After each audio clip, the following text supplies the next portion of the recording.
রাধে রাধে বন্ধুরা। আজকে দুপুরের লাঞ্চ মেনুতে কি আছে দেখো। আজকে আছে এই ভাত,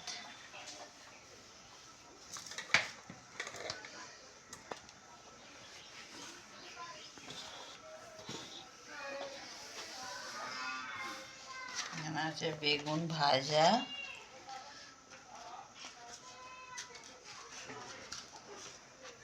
একটু নুন দিলাম। এখানে আছে বেগুন ভাজা, আর এখানে আছে মাছের ঝোল, সিলভার কাপ মাছ।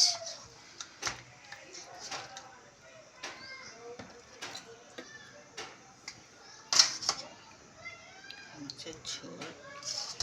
আজকে আর কিছু করিনি বন্ধুরা, সকালবেলায় রান্না করে চলে গেছিলাম এক জায়গায় একটু দরকারে। তো আজকে দুপুরের লাঞ্চ মেনু এটুকুই ছিল। কেমন লাগছে জানিও বন্ধুরা। নমস্কার বন্ধুরা।